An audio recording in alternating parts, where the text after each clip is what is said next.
Olá, meus caros. Meu nome é Jonatas, sou professor de Química. Iniciaremos nossa atividade de forma remota, mas espero que em breve a gente possa estar junto em sala de aula com segurança. Esse aqui é meu número do WhatsApp, esse aqui é meu número do e-mail. Qualquer coisa pode me procurar através dele. Sim, teremos aulas semanais, sendo elas videoaulas, apostilas ou aula de dúvida. Vou dar preferência a videoaulas gravadas, porque quando uma aula é ao vivo, tem grande chance de estar errado, né? Para evitar esses problemas todos, vou gravar a aula.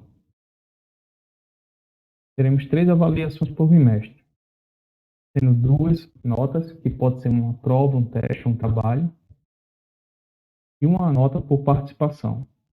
Eu vou levar em consideração a frequência e a participação nas atividades.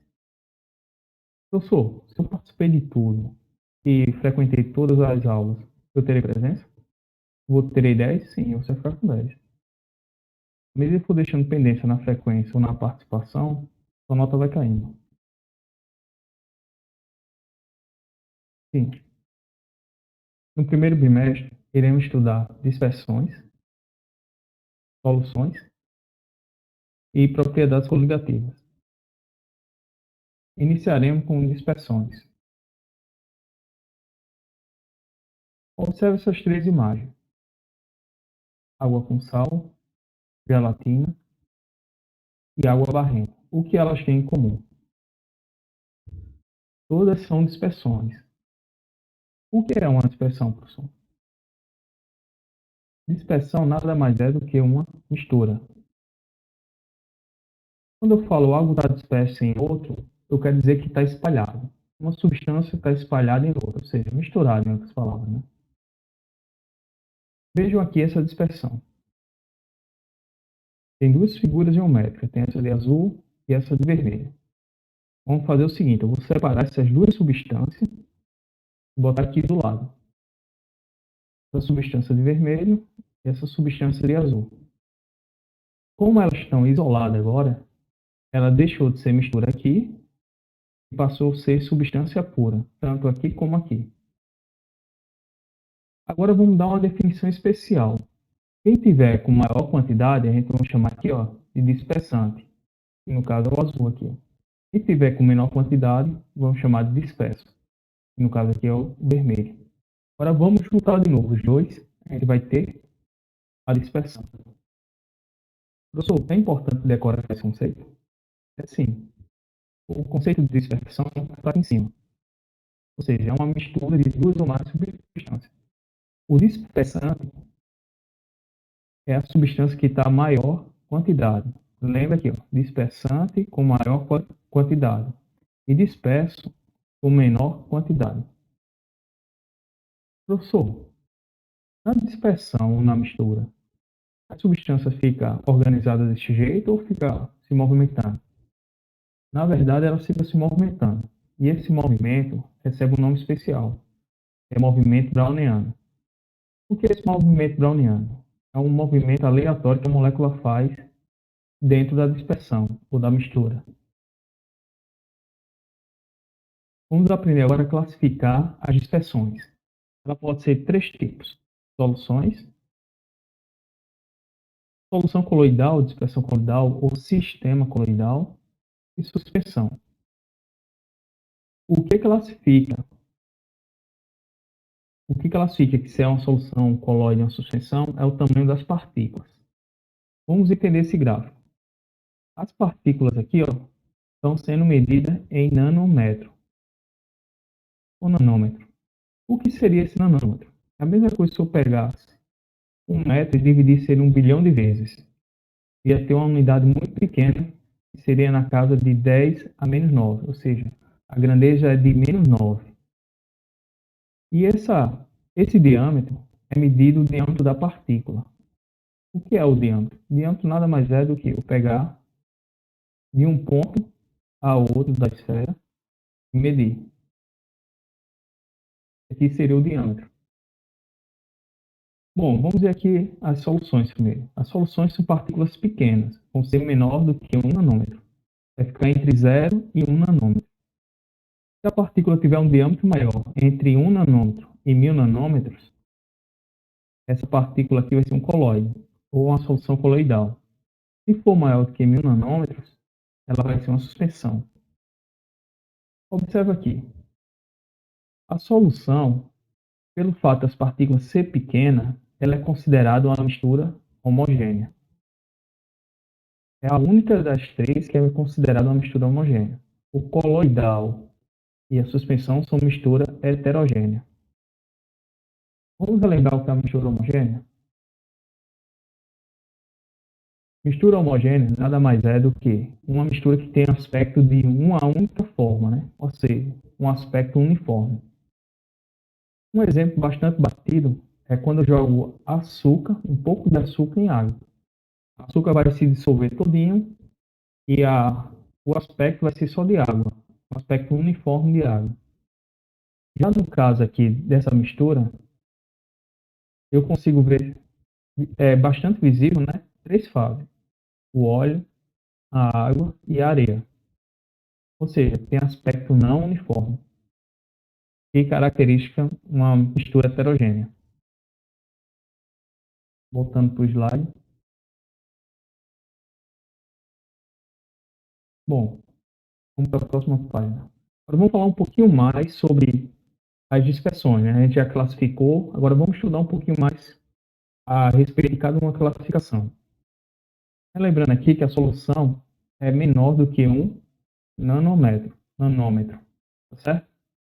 Pelo fato das partículas serem muito pequenas, elas vão ser invisíveis ao olho nu e ao microscópio. E pelo mesmo motivo de ser pequena, elas vão ser impossíveis de ser filtradas, porque elas vão passar através do filtro e decantadas pela ação da gravidade ou ação mecânica. Porque ela é muito pequena, quase não tem peso. Ela vai ficar sempre em suspensão. Já no caso da dispersão coloidal, vai ter uma partícula um pouco maior, em torno de 1 nanômetro, 1 nanômetro a 1000 nanômetros. Ó, as partículas são um pouco maior, aí o que acontece? Eles vão ser ainda invisíveis ao olho nu, porém, já se tornam visíveis no microscópio. Já no caso aqui, ela já consegue ser filtrada, porque o diâmetro dela é maior, mas consegue ser pego por filtro especial, não é qualquer filtro não. Só ultrafiltro consegue pegar essa partícula. E ela consegue ser decantada não pela ação da gravidade, né? Só pela ação mecânica, no caso de uma centrífuga. Por fim, aqui tem a suspensão, que as partículas são maiores que 1000 nanômetros.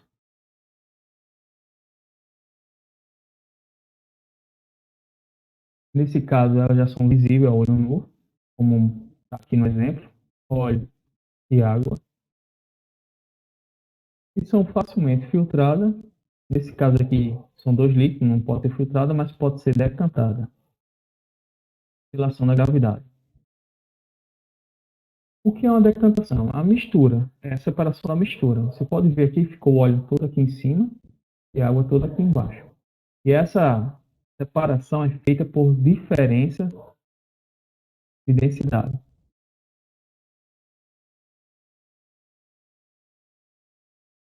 Quem é menos denso, ou seja, mais leve, fica em cima. No caso aqui é o óleo. Quem é mais pesado, fica embaixo. No caso aqui é a água. Bom, cuidado para não confundir solução com colóide, certo?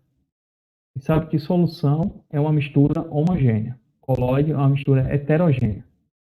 Mas se for olhar aqui ao olho nu, o leite, ele tem aspecto de uma solução, né? Mas quando a gente amplia essa imagem, a gente vê que tem gotículas de gordura e o leite aqui, né? Então a mistura, na verdade, é heterogênea. A mesma coisa aqui acontece com o sangue. Ó, botei esses dois exemplos aqui porque são os mais batidos, que caem em vestibular mesmo, geralmente são esses dois. Vamos falar um pouco mais sobre colóides. existe uma gama muito grande de colóides, uma variedade imensa. Aqui eu vou citando alguns exemplos. Aqui a gente vai ter pedras preciosas. Vai ser o disperso, que vai ser menor quantidade, vai ser o sólido, um sólido, e o dispersante também é um sólido. Ó, aqui sempre vai ser o disperso e aqui vai ser o dispersante. Vamos ampliar essa aqui, a imagem para a gente ver. Observe que a pedra preciosa tem impureza. Se tem impureza, então é um sistema heterogêneo. Aqui também tem essas ranhuras. Bom, vamos falar agora da gelatina, né? Gelatina nada mais é do que um disperso, um líquido disperso, um sólido. Tinta, pasta, de dente, essas coisas vai ser um sólido disperso num líquido. Maionese seria um líquido disperso num líquido. Chantilly, um gás disperso num líquido. Eu estou citando os exemplos aqui, né? Fumaça vai ser um sólido disperso em um gás. Eu sou um sólido disperso em um gás? Sim. O que acontece? Quando está ocorrendo a queima, forma cinzas, as partículas muito pequenas de cinza. Aí o vento acaba levantando essas partículas. Aí dá esse aspecto aqui, ó, de uma fumaça escura. Observe que é quase da cor de cinza, né? Neblina é um líquido no gás. Depende da evaporação da água, né? Às vezes eles podem se juntar. Quando eles começam a se condensar essa evaporação da água, começa a formar pequenas gotículas. E no caso aqui é a neblina. As nuvens também é uma espécie de neblina. O isopor é um gás, espécie um sólido. Eu só citei alguns. Se você quiser ampliar um pouco mais essas curiosidades, é só procurar na internet. Falando ainda de substância coloidal, é um fenômeno bastante importante, que é conhecido como efeito Tyndall. O que é esse efeito Tyndall? É quando um raio, uma luz, passa por uma solução coloidal e o seu caminho se torna visível. Vamos ver aqui o laser. Observe esse laser. O laser a gente não consegue ver o caminho dele aqui, ó. Ele não consegue enxergar. A gente só consegue enxergar quando ele bate na mão do rapaz aqui, ó. Por que a gente não consegue enxergar o laser? Porque toda mistura gasosa é uma mistura homogênea. Como a gente viu, né? Toda mistura homogênea vai ser uma solução. Esse efeito Tyndall só acontece em substância coloidal. Observa aqui um exemplo. Aqui no tubo de ensaio B, eu vou ter uma substância coloidal. Aqui no tubo A, eu vou ter uma solução. Observe que no tubo A, eu não consigo ver o caminho do laser. Mas já no tubo B, eu consigo ver o caminho do laser. Por que isso acontece? Vamos aqui. Na solução, as partículas são muito pequenas. O que acontece? O laser, o caminho do laser, a luz, vai passar diretamente aqui. Às vezes pode até chocar, mas vai desviar um feixe bem fininho aqui, ó, que é invisível ao nosso olho. Já na solução coloidal, quando as partículas são um pouco maior, o laser vem aqui, ó, bate. Na hora que bate nessa partícula, essa partícula aqui se torna visível. A mesma coisa acontece aqui, ó, ele vai dar o desvio e ela fica visível, porque ela está desviando o caminho do laser e absorve um pouquinho dessa energia, né? Ela começa a ficar luminosa. Observa aqui. A gente vê que o caminho não é reto mesmo, não. Tem umas partículas. Vou até ampliar um pouquinho a imagem. Ó, tem uns espaços aqui que não está luminoso. Quer dizer que nesse espaço aqui não tem partículas. Voltando aqui, ó. Quanto mais partículas tiver no colóide, mais visível vai ser o caminho do laser, mais forte vai ser essa luz, né? À medida que eu vou caminhando para cá, essa concentração vai diminuindo. Observe que vai ficando mais menos brilhoso, né, em outras palavras. E aqui, ó, tá bastante já mais apagado em relação a esse primeiro aqui, ó. Esse fenômeno também, o efeito Tyndall, é visível no amanhecer do dia, né? Porque no amanhecer do dia é o período que tem maior umidade. Ou seja, aqui vai ter água condensada, né? Que a gente chama de neblina. Aí o raio do sol vai bater e essas partículas aqui, ó, vão refletir a luz do sol e acaba deixando o caminho do sol visível. A mesma coisa aqui que acontece também em casa de show, né? O cara joga aquela fumaça, depois ele mete o laser aqui, né, para provocar esse efeito aqui, ó. A gente conseguir enxergar o caminho do laser. Bom, o que eu tinha falado dessa parte de dispersão foi dito nessa aula. Deixei aqui um quadro resumo para servir de revisão para você, né? Assista a aula e tente preencher esse quadro aqui. Além de preencher esse quadro, se possível, bota alguns conceitos aqui embaixo. Conceito, tipo estes aqui. O que é uma dispersão, o que é um dispersante, o que é um disperso, o que é o efeito browniano, o que é o efeito Tyndall, qual a diferença entre solução, colóide e suspensão. Aí fica um resumo bem completo para vocês. Bom, gente, deixa uma mensagem aqui de reflexão. Vá rápido quando puder, vá devagar quando precisar, mas nunca, nunca pare. Com isso aqui a gente termina o nosso primeiro encontro e até mais, até o próximo encontro.